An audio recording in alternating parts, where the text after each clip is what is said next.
the definition of a life well lived. For me, a life well lived is a life that is not about victories or losses, but about a continuous process of growth, a continuous process of evolution, a continuous process of adventure, curiosity, bewilderment, and awe. One in which you don't go quietly into that good night at the end of the race, but instead you rage and rage and rage against the dying of the light. Define life according to your measures of success, but it really is things I believe, like expressing your power, doing work you find meaningful regardless of what the world thinks, finding people around you who love you, enjoying nature, serving people, being a good human being. Finally realize there's something inside of us more than our limits.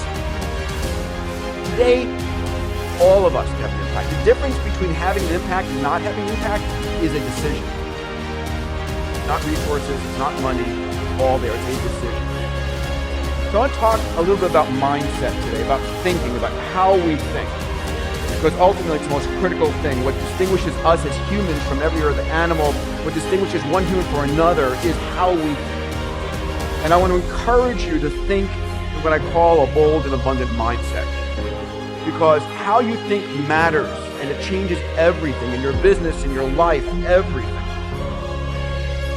We have control of our minute, our hour, our day, our week, our month, and our year.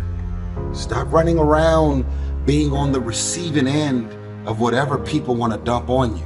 And when you're hanging out with negative, dark, and dysfunctional people, you cannot expect yourself to go to sleep at night and rest. You cannot expect yourself to feel good about your day when you're including negative and dysfunctional people in your day. At the end of the day, we are a bunch of people on a little planet in a huge galaxy, and before we know it, we're going to be a bunch of dust. And the great billionaires get buried next to the taxi drivers and the pizza makers, and we are not that big a deal. And I think all that really matters is while we are alive, do your best to use every day as a vehicle to birth your talents into the world. And secondly, if you do that, you're going to serve the world and raise the world with you.